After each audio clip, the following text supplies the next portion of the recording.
길거리에 있는 전라의 대리석 조각상과 네. 편의점 구석에 있는 성인 잡지. 어? 이 둘의 차이는 과연 뭘까요? 정말 직설적이면서도 흥미로운 질문이네요. 그쵸. 왜 우리는 하나를 위대한 예술 작품으로 칭송하면서 막 미소 지으며 살인을 찍는데 다른 하나는 되게 불쾌하고 유해한 외설이라면서 눈살을 찌푸릴까요? 당신의 일상 속에서 너무나 당연하게 여겨왔던 그 기준들을 당혹스럽게 흔들어보는 이 묘묘한 질문으로 오늘의 심층 탐구를 시작해 보겠습니다. 네, 방금 던져주신 그 일상적인 풍경 속에 사실 아주 거대한 철학적 딜레마가 숨겨져 있죠. 오늘 우리가 함께 뛰어들 이 심층 탐구의 인물은 바로 이 예술과 외설의 경계, 그리고 그 중심에 단단히 자리 잡고 있는 표현의 자유를 철저히 파헤쳐 보는 겁니다. 네, 오늘 다룰 자료들이 꽤 흥미롭잖아요. 맞습니다. 사승원 작가의 영화 레리 플린트 리뷰글을 중심 자료로 삼았고요. 이 텍스트를 출발점으로 해서 영국의 철학자 존 스튜어트 밀의 고전적인 법 철학, 그리고 대한민국 헌법과 대법원의 실제 판례들까지 시공간을 넘나들며 폭넓게 탐구해 볼 예정입니다.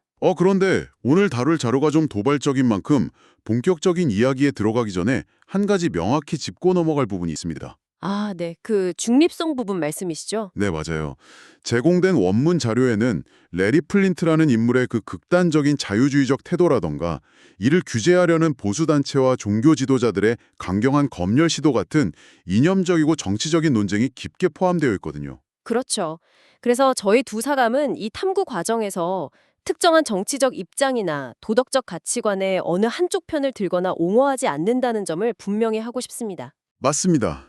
저희의 유일한 역할은 이 자료에 담긴 주장과 법적 철학을 당신에게 최대한 객관적이고 깊이 있게 전달하는 것뿐입니다. 우리가 다루는 건 옳고 그름에 대한 도덕적 심판이 아니라 국가와 법이 그 경계를 어떻게 그어왔는지에 대한 논리의 흐름이니까요. 판단은 오롯이 이 탐구의 여정을 함께하고 계신 청취자님의 몫으로 남겨두겠습니다. 자, 이 부분을 한번 파헤쳐 볼까요?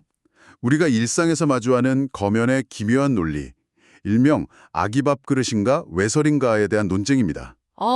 그 모유수유 사진 논쟁이요? 네, 온라인 플랫폼이나 소셜미디어에 모유수유 사진이 올라오면 어김없이 격렬한 토론이 벌어지잖아요. 한쪽에서는 인류의 가장 숭고한 식사 장면이다, 생명의 신비다 주장하는데 다른 한쪽에서는 아무리 그래도 가슴 노출은 외설이니까 가리거나 삭제해야 한다고 요구하죠. 맞아요. 사승원 작가의 글이 이 지점을 아주 날카롭게 포착하거든요. 영화 속 주인공이자 성인 잡지 발행인인 레리 플린트가 만약 이 논쟁을 본다면 뭐라고 했을지 상상하는 대목이 나옵니다. 네, 그 가상의 발언이 진짜 뼈를 때리죠. 네, 표현이 좀 거칠긴 한데 이보시오, 가슴이 밥그릇인지 외설물인지는 밥을 먹는 아기가 결정하는 게 아니라 그걸 뚫어져라 쳐다보면서 무릇한 상상을 하는 당신의 그 음란한 뇌가 결정하는 거잖아 라고 하죠. 사실 그 문장 안에 외설 논쟁의 핵심이 다 들어있습니다. 대상 자체에 외설이라는 물리적인 속성이 내재해 있는 게 아니라는 거죠. 관찰자의 주관적인 욕망이 투영된 거라는 거군요. 네, 맞습니다. 이 시각에서 보면 사람들의 잣대가 얼마나 이중적인지 확연히 드러납니다.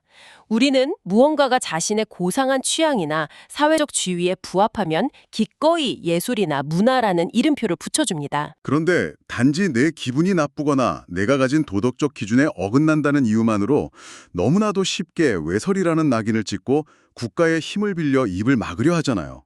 오프닝에서 던지셨던 조각상 이야기가 바로 그 완벽한 예시죠. 박물관에 있는 나체 조각상은 은밀한 부위까지 정교하게 묘사되어 있는데도 예술적 미학을 논하며 감탄하거든요. 그러니까요. 레리 플린트의 논리를 빌리자면 저 조각상이 진짜 사람의 살점이거나 내 잡지 종이 위에 인쇄되어 있었다면 당신들은 당장 경찰에 신고했을 것이다. 돌로 만들면 문화고 종이에 인쇄하면 외설이라니 그 기준이 참 대리석처럼 딱딱하다. 이렇게 비꼬는 대목이 있죠. 기존의 권위주의가 산산조각나는 느낌이죠. 박물관이라는 권위 있는 공간에 있으니 고상하고 자신의 잡지는 길거리 편의점에 있으니 불법이라는 노골적인 계급적 이중성을 꼬집은 겁니다. 여기서 정말 흥미로운 점은요. 이 영화 레리 플린트가 다루는 인물 그 자체의 역설입니다. 보통 표현의 자유 같은 묵직한 주제의 주인공이라면 부당한 권력에 맞서는 숭고한 지식인일 것 같잖아요. 전혀 아니죠. 레리 플린트는 스스로를 인간 쓰레기라고 부르는데 주저함이 없는 사람이었어요. 그저 돈을 벌기 위해 자극적인 잡지 허슬러를 파는 발행인이었을 뿐입니다. 네, 보수 집단과 종교계가 고소하면서 법정 다툼이 시작되는데 레리가 투쟁한 이유가 어떤 대단한 철학적 대의 때문이 아니었어요. 네. 그냥 내가 내 돈으로 내 잡지에서 마음대로 떠들겠다는데 도대체 왜 당신들이 내 자유를 침해하느냐는 아주 원초적인 방어였죠. 그런데 결국 대법원까지 가서 승소하잖아요. 네. 바로 그 지점이 이 서사의 가장 강력한 무기입니다. 이 승소가 남긴 법철학적 메시지가 우리가 누리는 자유의 본질을 완벽하게 설명해 줍니다. 나 같은 쓰레기의 권리가 보호받아야 당신들이 좋아하는 조각상이나 모유수유 사진도 부당하게 검열당하지 않는다는 메시지죠.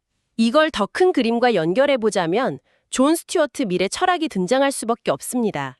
밀의 해악 원칙과 사상의 자유시장 개념을 대입해 보면 아주 딱 맞아떨어지거든요. 그 해악 원칙이라는 게 구체적으로 어떤 내용이죠? 어떤 표현이 타인에게 생명이나 재산상의 실질적인 해악을 끼치지 않는 한 단순히 기분을 상하게 하거나 도덕적 불쾌감을 준다는 이유만으로는 국가가 개입할 수 없다는 원칙입니다. 아, 그러니까 저 잡지 표지가 내 도덕적 감수성에 상처를 입혔다는 식의 감정적 불쾌감으로는 한 출판사를 폐간시킬 수 없다는 거군요. 맞습니다. 그리고 사상의 자유시장 원칙은 한 걸음 더 나아갑니다. 어떤 표현이 훌륭한 예술인지 천박한 쓰레기인지 심판하는 건 국가의 몫이 아니라는 겁니다. 사상은 시장에서 자유롭게 걸러져야 한다는 거네요. 시민들이 소비하거나 외면함으로써 자연스럽게 도태되도록 놔두어야 한다는 철학이죠. 네, 국가가 선악의 기준을 독점하는 순간 그 칼날은 결국 우리 모두를 겨눌 수 있으니까요. 그래서 이 자료에서는 이걸 민주주의의 비용이라고 부릅니다. 민주주의의 비용이요? 네, 우리는 민주주의가 모두 점잖게 앉아 만장일치로 선한 결론을 도출하는 과정이라고 환상화하는 경향이 있죠. 하지만 진짜 근간은 다양성입니다. 내가 극도로 혐오하고 듣기 싫어 죽겠는 타인의 목소리조차 존재할 권리를 인정해야 한다는 거군요. 맞아요. 그게 바로 민주주의 시스템을 유지하기 위해 시민으로서 치러야 할 입장료이자 비용인 셈입니다. 민주주의는 가장 지저분하고 냄새나는 흙 속에서 뿌리 내린다는 비유가 참 인상 깊더라고요. 오늘 잡지를 불태우면 내일은 조각상에 팬티를 입혀야 한다. 이 비유가 연쇄적인 위험성을 아주 선명하게 보여주네요. 이건 아주 중요한 질문을 던지는데요. 시선을 이 땅의 현실로 돌려보죠. 한국의 법률과 법원은 예술과 외설의 경계를 어떻게 다루고 있을까요? 네, 우리 헌법 제21조는 표현의 자유를 강력하게 보장하잖아요. 모든 국민은 언론, 출판의 자유를 가진다고 명시되어 있죠. 그런데 동시에 제37조 제2항에서는 질서 유지나 공공복리를 위해 법률로 제한할 수 있다는 브레이크를 달아두었습니다. 엑셀과 브레이크가 동시에 존재하는 셈이네요. 현실에서는 형법 제243조가 작동해서 음란한 화상이나 영상을 반포하면 처벌받게 되어 있고요. 여기서 대체 그 음란성의 기준은 누가 정하느냐는 근본적인 모순이 생깁니다. 한국 법원도 과거 권위주의 시대에는 단순히 성기가 노출되거나 성행위 묘사가 있으면 곧바로 유죄를 선고했습니다. 아주 기계적이었죠. 그러다 2008년에 대법원 판례에서 큰 전환점이 찾아오잖아요. 네, 단순히 노출 여부를 떠나 작품의 전체적인 맥락과 예술적, 사상적 가치를 비중 있게 따지기 시작한 겁니다. 지배적으로 성적 흠의에만 맞춰져 있고 하등의 가치가 없는 것을 음란물로 정의했죠. 반대로 말하면 전체 맥락 속에 단 1%라도 예술적 의도가 있다면 노출만으로 범죄자를 만들 수 없다는 거네요. 자료에 나오는 세 가지 한국 사례가 이걸 잘 보여주죠. 첫 번째가 영화 거짓말 사건입니다. 네, 장상일 작가의 소설을 원작으로 한 영화였는데 당시 파격적인 가학적 성행위 묘사로 큰 논란이 됐습니다. 보수단체들이 강하게 반발하며 법정까지 갔죠. 폭로가 아니라고 본 거죠. 맞습니다.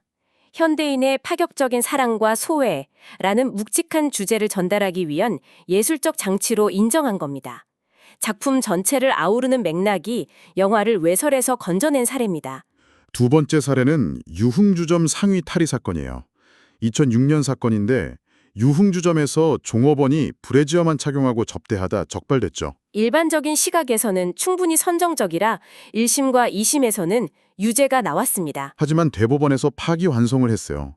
그 판결문이 참 인상적이더라고요. 음란의 개념은 시대와 사회의 변화에 따라 변하는 상대적이고 유동적인 것이다. 이렇게 명시했죠. 네, 개방된 현재 사회에서는 단지 옷을 일부 벗었다는 물리적 사실 하나만으로 형법을 동원해 처벌할 만한 극단적 사회적 해악으로 단정할 수 없다는 선언이었습니다. 세 번째 사례가 가장 치열한 논쟁을 낳은 미술교사 김인규 부부 나체 사진 사건입니다. 남편인 미술교사가 임신한 아내와의 나체 사진을 개인 홈페이지에 올렸다가 기소된 사건이죠. 1심과 2심은 무죄를 선고했습니다. 작가의 의도가 예술적 탐구에 충실했고 생명의 신비와 부부간의 사랑을 표현했다고 보았으니까요. 앞선 2008년 기준과 일치하죠. 그런데 대부분에서는 일부 유죄 취지로 파기환송했어요. 인터넷이라는 매체의 똑성 때문이었죠. 네, 오프라인 갤러리였다면 예술로 인정받았겠지만 누구나 접근할 수 있는 개방된 디지털 공간에 노골적인 형태로 게시된 건 일반 사회 통념상 허용되는 예술의 한계를 넘어선 음란물이라고 본 겁니다. 디지털 공간이 사적인 갤러리와 공적인 광장의 경계를 허물면서 충돌이 발생한 거군요. 예술계의 비판도 엄청났고요. 작가의 의도와 매체의 특성 사이에서 법원이 선을 긋는 게 얼마나 고통스러운 딜레마인지 보여줍니다. 그럼 이게 다 무슨 의미일까요? 아주 중요한 포인트입니다. 다시 처음 질문으로 돌아가 보면요. 왜 당신의 소셜미디어 피드에 올라온 모유수유 사진이나 유럽 여행 때 찍은 비너스 조각상은 처벌받지 않고 안전할까요? 그 이미지들이 단순한 음란성을 뛰어넘어 생명의 양육이나 예술적 탐구라는 고차원적인 가치를 획득했기 때문이죠. 그리고 또 하나, 법이 레리 플린트의 저작판 잡지조차 함부로 짓밟지 못하고 보호하는 이유가 방패 역할을 하기 때문이잖아요. 사회 밑바닥의 표현을 보호해야 우리가 사랑하는 고귀한 예술작품과 일상의 자유가 권력의 검열로부터 안전할 수 있다는 겁니다. 여기서 매력적인 부분은 영화 레리 플린트가 우리에게 준 것이 다름 아닌 불판할 권리라는 사실입니다.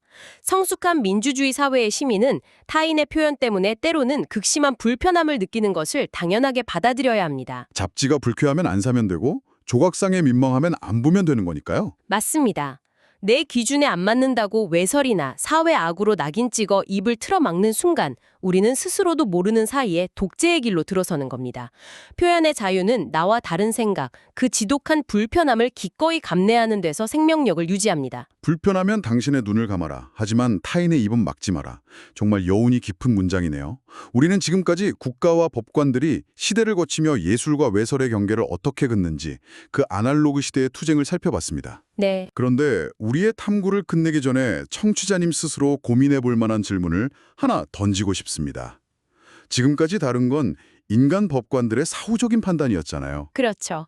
하지만 우리가 사는 이 디지털 시대는 완전히 다른 차원의 도전을 맞이하고 있습니다.